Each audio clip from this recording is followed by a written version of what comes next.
Salutare tuturor și bine v-am găsit la un nou vlog. De data aceasta suntem în Toscana. Am ajuns mai precis la Firenze, Florența, cum zicem noi în română. Am ajuns azi dimineață. Am făcut cam 3 ore cu mașina de unde locuim noi, din Bergamo. Și ne pregătim să luăm Firenze la pas, să vedem ce ne are de oferit. Firenze este un oraș foarte important pentru Italia. Este locul renașterii. Și totodată Florența a fost cel mai important oraș din Italia pentru câteva sute de ani. Vorbim de anii 1300-1400.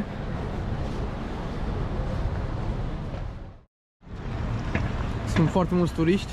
Vă dați seama că Firenze este unul dintre cele mai vizitate orașe din Italia. Iar acum ne îndreptăm spre cea mai mare piață din oraș. Florența, deci, este capitala regiunii Toscana. Este cel mai populat oraș din Toscana. Are undeva la 350.000 de locuitori. Ne oprisem să bem o cafeluță. Iar acum, după cum am zis, ne îndreptăm spre piața centrală. Să vă zic și câteva informații despre Firenze. Deci orașul se află pe râul Arno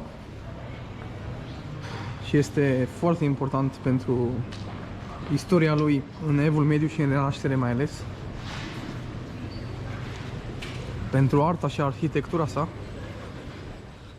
Am ajuns la Mercatul Centrale, mă. Avem, asta este piața centrală, nu? Mercatul Centrale pe stânga. Am ajuns la piața centrală. Hai să mâncăm.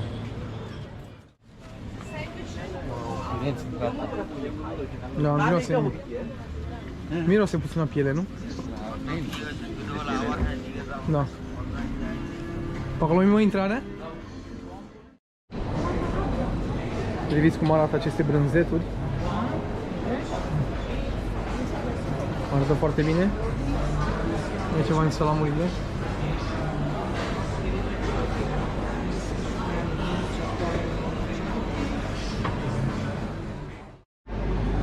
Am luat și noi un sandwich, un panino,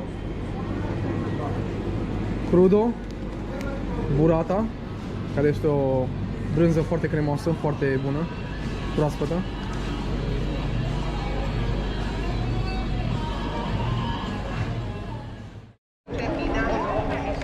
Aici avem Basilica San Lorenzo.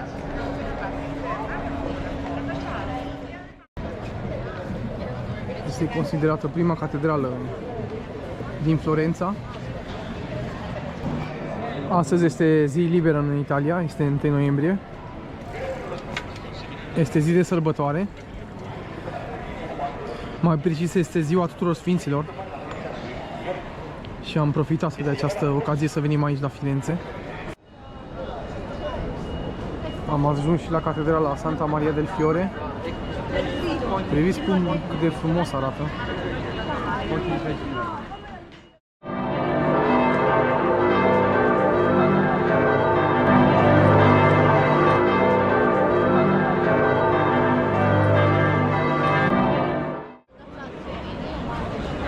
Bineînțeles că aceasta este, cred, cea mai turistică zonă din Florența. Aici pe jos avem un tip de schem. Dacă calci pe aceste desene, oamenii aceștia devin insistenți și îți cer bani. Poliția este din partea aceea, dar nu se bagă.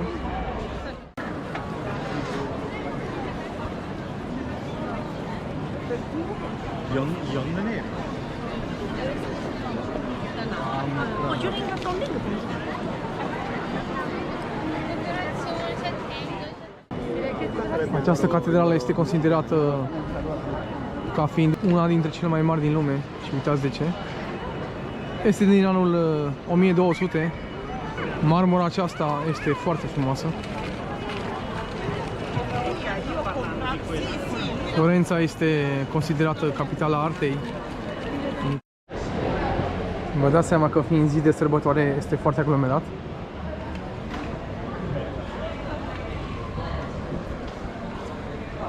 Dar este frumos, îmi place. Și pe străzi este curat.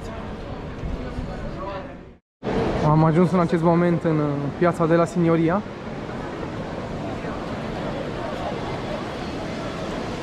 Iar aici avem Palazzo Vecchio.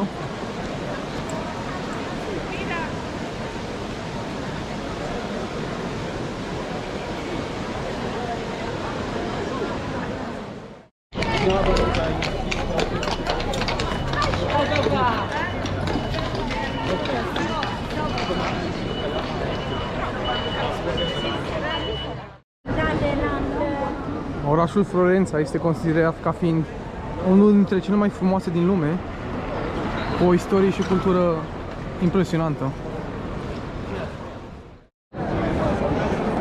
Ne-am reîntors în acest loc să admirăm Basilica Santa Croce din Florența. Este una din cele mai mari realizări în stil gotic.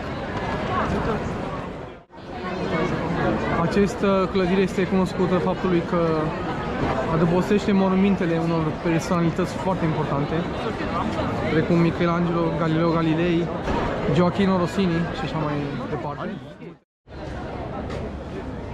Să vă arăt și cum arată această magazin de porcheta.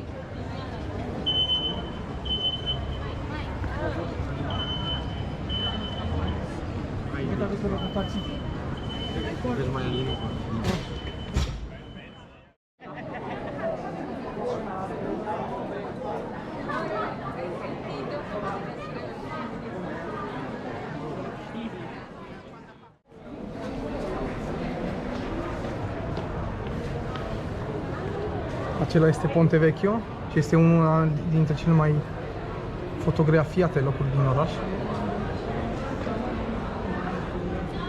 Iar acesta este râul Arno.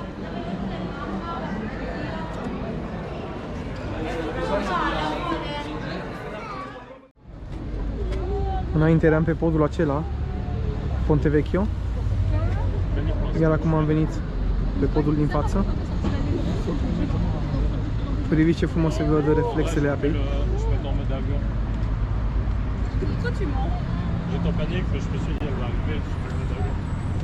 Și imediat să mergem să și mâncăm.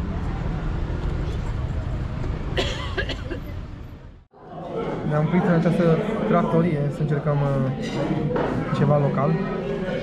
Avem un antipasto toscano și niște bruschete. Vezi cât de bine arată. Și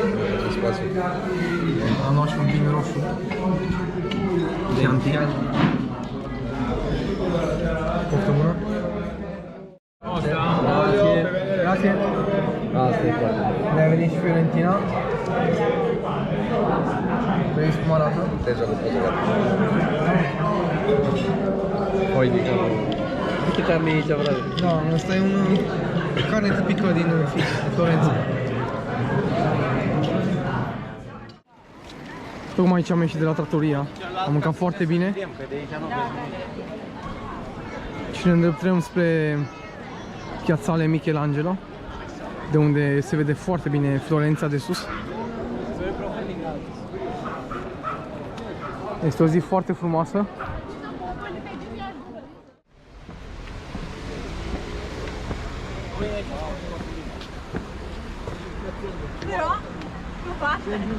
Începe să se vadă ceva. Și cam așa se vede de sus.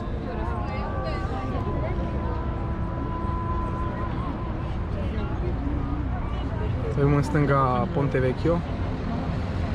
Acolo avem Basilica Santa Maria di Croce.